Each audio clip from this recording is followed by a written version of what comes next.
என்னங்க, நான் இந்த வீட்டுக்கு வந்த ஒரு வாரமா யாருமே என் கூட பேச மாட்டேங்கிறாங்க. அவங்களுக்கு வேணா என் மேல வருத்தம் இருக்கும், அதனால பேச விருப்பம் இல்லாம இருக்கலாம். நீங்க கூட பேச மாட்டேங்கிறீங்களே, அதைத்தான் என்னால தாங்கிக்கவே முடியல. இத பாருங்க, இந்த கல்யாணம் நடந்த விதம் வேணா உங்களுக்கு பிடிக்காம இருக்கலாம், ஆனா உங்களுக்கு மனைவியா வர வேண்டியவன் நான் தானே. எனக்கு மனைவியா வர வேண்டியவ ஒரு கோடீஸ்வரடி. என்னுடைய தலையெழுத்து உங்க கழுத்துல தாலி கட்ட வச்சிட்டானுங்க. இப்ப கூட அந்த தாலியோட உன்னை அடிச்சு வெளியே திருத்த முடியும், யாரும் ஒண்ணும் செய்ய முடியாது தெரியுமா? வேண்டாங்க, உங்களுக்கு பிடிக்கலனா நான் எங்க அம்மா வீட்டுக்கே போயிடுறேன். எனக்கு இந்த தாலி ஒண்ணே போதும். ஆனா ஒரு விஷயம், நானே வெளியில போனா உங்க அப்பா அம்மா என்ன தப்பா நினைப்பாங்க.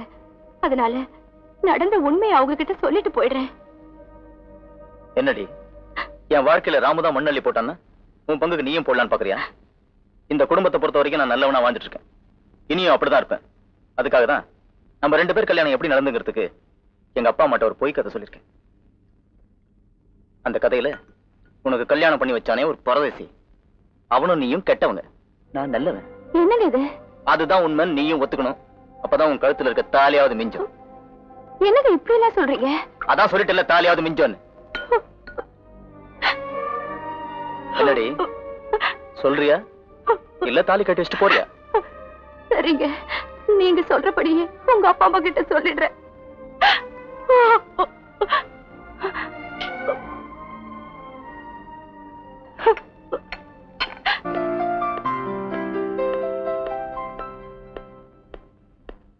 எக்ஸ்கியூஸ் மீ, எம்டி ரூம் எங்க இருக்கு? ஹலோ, எம்டி ரூம் எங்க இருக்கு? அங்கதான். Thank you.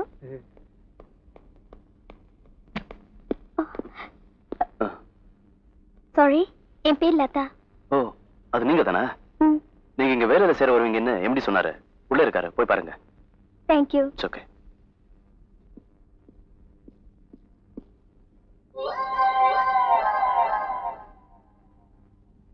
Hello, excuse me. நாளையில இருந்து அந்த பொண்ணு இங்க தான் வேலை செய்ய போகுது. அப்போ நல்லா பாத்துக்கலாம். இப்போ வேலைன்னு ஒண்ணு இருக்கு, கவனிக்கலாமா?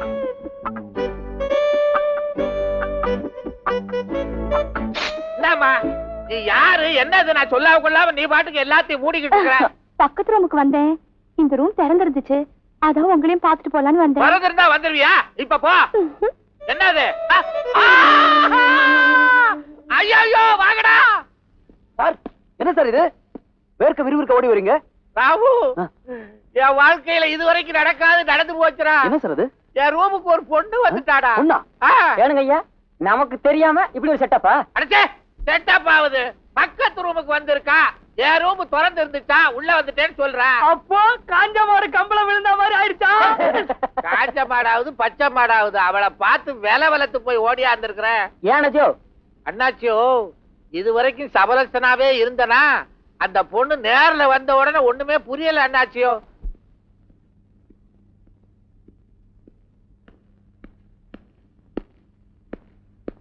கூப்பிட்டீங்களாப்பா? இவன் தான் என் பையன் மோகன். வணக்கம். இவர் மிஸ்டர் பரமசிவம், பாம்பேல இண்டஸ்ட்ரியலிஸ்ட். இவரை பத்தி தான் ஏற்கனவே உங்ககிட்ட சொல்லியிருக்கேனே. உட்கார். உங்களை போட்டோல பாக்குறேன், இப்ப நேர்ல பாக்குறப்ப ரொம்ப வருத்தமா இருக்கு. எனக்கு மருமகன் வர வேண்டிய நீங்க ஏன் ஒரு சாதாரண குடும்பத்து பொண்ணு போய் கல்யாணம் பண்ணிக்கிட்டீங்க? அது பூர்வ ஜென்மத்துல செஞ்ச பாவம். யாரோ படிச்ச பசங்க இவங்கிட்ட வேலை கேட்டிருக்காங்க, இவன் இல்லைன்னு சொல்லியிருக்கான். அதுல தகராறாகி இவன் அவங்கள அடிக்கிற அளவுக்கு ஆயிப்போச்சு. அதனால அந்த பசங்க இவனுக்கு சம்பந்தமே இல்லாத ஒரு பொண்ணை இவன் கூட முடிச்சு போட்டு பேசி கத்திய காட்டி மிரட்டி கல்யாணம் பண்ணி வச்சுட்டாங்க. அந்த சூழ்நிலையில என்னால வேற என்ன செய்ய முடியும்? கோர்ட் போலீஸ் ஸ்டேஷன்லாம் எதுக்கு இருக்கு? உடனே ஆக்ஷன் எடுத்து அந்த பொண்ணை விரட்டிட வேண்டியதானே? ஏன் விட்டீங்க? நானும் முதல்ல அப்படிதான் நினைச்சேன். ஆனா என் மிஸ்ஸஸால தான் அந்த பொண்ணை ஏத்துக்க வேண்டியதா போயிடுச்சு. என்னங்க செய்யறது? அந்த பொண்ணு கழுத்துல இவன் தாலி கட்டிட்டான், அது பேப்பர்ல வந்து மானம் போயிடுச்சு. அதுக்கப்புறம் கோர்ட்டு கேட்டுன்னு போனா மேற்கொண்டு இவருக்கு தானே கௌரவ குறைச்சல். அதனாலதான் எது எப்படி நடக்கணுமோ அப்படிதான் நடக்கும்னு மனசை தேத்திக்கிட்டு அந்த பொண்ணை இங்கே இருக்கட்டும்னு சொல்லிட்டேன். Please excuse me.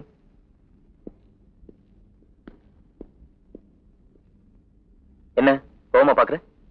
நான் வீட்டுல சொன்ன போய் ஊரெல்லாம் பரவுது என்ன ஒண்ணும் செய்ய முடியாது. நீ ஏன் ஒத்துட்டு இருக்க? உனக்கு கஷ்டமா இருந்ததுன்னா சாமி கிட்ட சொல்லி அது தீத்துரு. அத்த good evening daddy. Good evening. என் மக லதா. அப்படியா?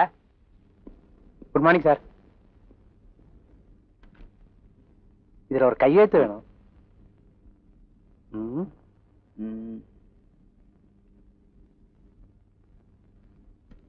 சார் அங்க கொஞ்சம் பாருங்களேன். என்ன ஒரு அரட்டையும் சிரிப்புமா இருக்கு? அந்த அநியாயத்தை ஏன் சார் கேக்குறீங்க? அந்த பொண்ணு வந்த ஒரு மாசமாவே இப்படிதான் சார். அது ஏதாவது விடுகதை போடுறதும், அதுக்கு பதில் தெரியாம நம்ம ஆளுங்க வளர்றதும், அதை கேட்டு மத்தவங்க சிரிக்கிறதும், ஐயோ ஒரே அட்டகாசமா போச்சு சார். பாருங்க, கலக்கலப்பா இருந்தா தப்பு இல்ல, கரெக்டா வேலை நடக்கணும் அவ்வளவுதான். சார் அந்த பொண்ணுக்கு பக்கத்து சீட்ல சண்முகம் இல்ல சார், அவனை மாத்திட்டு என்ன அங்க போட்டுருங்க சார், நான் எல்லாத்தையும் கரெக்ட் பண்ணிடுறேன். என்னது ஆடு நினைதேன்னு ஓனாய் வருத்தப்படுதா? வர்றேன் சார். தேங்க்ஸ்.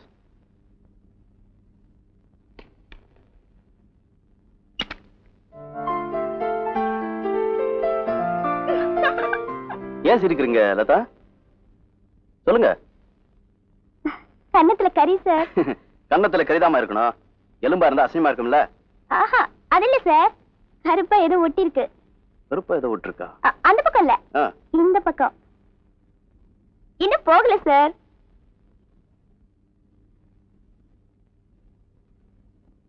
ஓகே.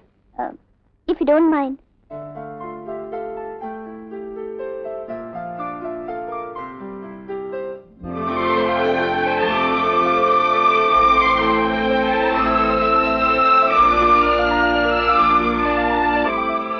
போயிடுச்சு சார்.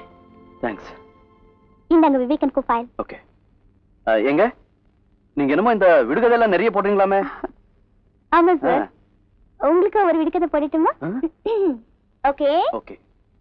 காலார நடக்கலான்னா தபால்காரன் குறுக்க வந்து நகரத்தை கடைசில தள்ளி தகரத்தை நடுவுல போட்டு பால்காரனாகி போயிட்டான்.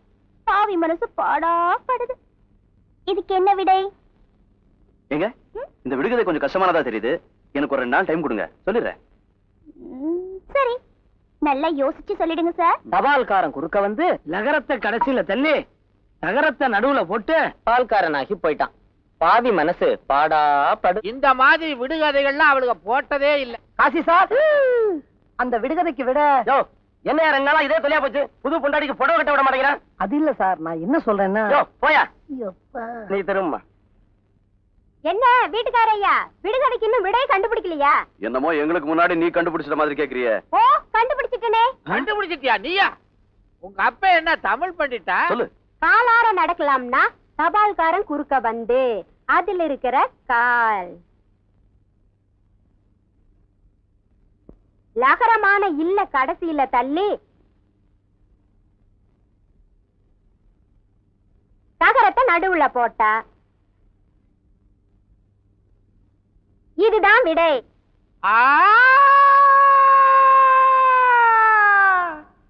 என்ன இப்ப புரிஞ்சுக்கிட்டீங்களா? புரியுது புரியுது. அப்பா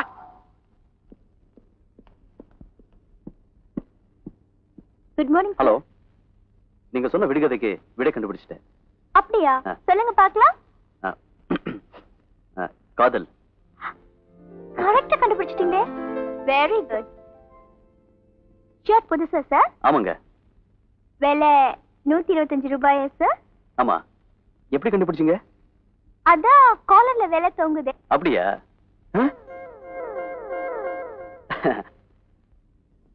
அவசரத்துல கவனிக்காம அப்படியே வந்துட்டேன்.